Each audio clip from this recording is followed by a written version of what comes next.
Good evening, my Real News Media TV family. Welcome back to the channel for another news update. And in the news this evening, Portland, a man charged with murder. 22-year-old Malik Lewis, a baker of White River Buff Bay in Portland, was charged with murder following an incident at the Buff Bay police station in the parish on Friday, September 20. Lewis was charged with the murder of 57-year-old Patrick Perry, a farmer of Long Bay in the parish. Reports from the Port Antonio police are that about 10:05 a.m., Perry was in lockup at the station when a commotion was heard on the cell block. The officers visited the cell and Perry was found unresponsive. He was assisted to the hospital where he was being treated after he was severely beaten. On Sunday, September 29, Perry succumbed to his injuries. On Thursday, November 21, Lewis was charged after a question and answer session in the presence of his attorney. His court date is being finalized. Police following leads re-bomb threats to public schools, says Maurice Dixon. Minister of Education, Skills, Youth and Information, Dr. Dana Morris Dixon, has said that the police are following leads relative to the bomb threats that were recently issued to a number of schools locally. At the same time, Morris Dixon declared that the persons who are issuing the bomb threats to the nation's schools are terrorizing students. She made the overall comments at Wednesday's post-cabinet press briefing 2 days after a bomb threat was issued to Meadowbrook High School in St. Andrew, resulting in classes being dismissed early. The threat was later determined to have been a hoax. The latest threat is part of a disturbing pattern of similar incidents that affected schools like Kingston College and Campion College earlier this year.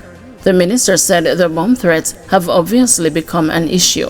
I'm trying not to speak about it too much because I don't want to be giving these people who are issuing the bomb threats any more airtime than they really should get, Morris Dixon stated. Added the minister on that point, the persons who are issuing the bomb threats are terrorizing our children. They are preventing them from doing their work, and it is not something that we should be giving a lot of publicity to. She said that the police are actively probing the various bomb hoaxes. The police are on it, and they have some leads, and they are dealing with it, and we get updates periodically from the police on it, but it is something that is completely unacceptable, Morris Dixon said. A series of similar bomb threats occurred over a one-week period last November, with more than 69 educational institutions being disrupted and forcing the authorities to mobilize resources to respond to the threats. A courthouse and a hospital were also impacted by similar threats last year. Earlier this month, several businesses in New Kingston were similarly affected by such threats, which were subsequently determined to have been hoaxes by the authorities.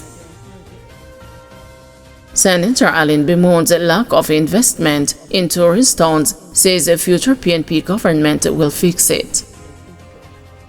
Opposition spokesperson on tourism and linkages, Senator Janice Allen, has lamented what she says is the lack of investment in Jamaica's tourism towns, a situation she says the People's National Party will fix when it returns to power. Allen made the comments on Friday during her contribution to the State of the Nation debate in the Senate. There has to be real investment in what is supposed to be our tourist towns, Ocho Rios, Negril, Port Antonio, Montego Bay. The reason the PNP administration of 2004 designed and implemented the Tourism Enhancement Fund was to reinvest the earnings of tourism into our towns and communities so that the people can see and feel the impact of tourism. It was also to ensure there is sustainable development of tourism by the investment in new products so that more Jamaicans can benefit from the industry, Allen said. That is what I said in 2023. To date, I have not seen any real investment of TEF funds in Montego Bay, for example, other than the sign at the airport. There has been no new attraction created, no investment in the craft markets, no work done on the cruise ship port, nothing. For there to be real rewards and the benefits from tourism, we must resist the urge for disjointed projects such as a few signs here and a few corridors there. We must now design a truly comprehensive restoration of all our tourist towns. Montego Bay does not look like the center of tourism, nor does it feel like it, said Allen. She said Montego Bay was littered with broken sidewalks and the streets are dirty and the chaos reigns, and there is still no functioning public hospital that the people can rely on for care. Allen said Jimmy Cliff Boulevard, Hip Strip, has not carried the weight befitting of our icon Jimmy Cliff, who hails from Somerton in St. James. This so-called hip strip is in a bad state, and the promises made in the past 9 years by this government to revitalize it and to make it attractive have not resulted in anything, she asserted. Under the next PNP administration, our tourism development plan will make Jimmy Cliff Boulevard truly worthy of our icon's name, because right now it's neither hip nor strip. I don't know what it is, Allen remarked.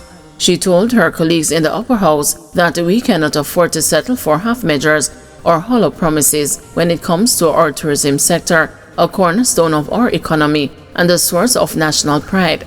Yet the realities on the ground paint a troubling picture.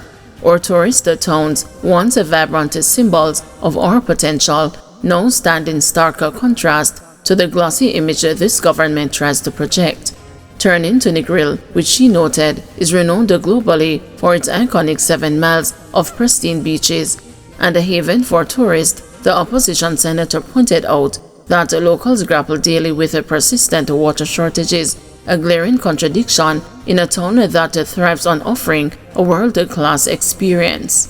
Said Allen, in Lucy, traffic congestion turns what should be a getaway to Jamaica's beauty into a frustrating bottleneck, emblematic of the inefficiency stifling growth. Across the island, crumbling road networks leave drivers losing tires, front-end parts, and patience, starkly highlighting the unmet promises of prosperity, the spark na spark. Regarding Ocherios, which she said was once the jewel of the North Coast, Allen said it has been dulled by poor planning, overcrowding, and inadequate facilities, while Portland, with its breathtaking natural beauty, remains overshadowed by chronic neglect and underinvestment. For nearly a decade, this administration has talked about the development, yet our infrastructure is miles behind where it needs to be. Promises have become nothing more than political pageantry, words without action, talk without results. Meanwhile, our people suffer, our towns decay, and the opportunities we could be creating for our citizens are left unrealized. These towns, these gems of Jamaica, deserve so much more than the neglect they have endured. It is time to move beyond the token gestures and the platitudes and take bold, sustainable action, said Allen. When the PNP forms the next government, we will not settle for piecemeal efforts. We will prioritize the full revitalization of our tourist towns.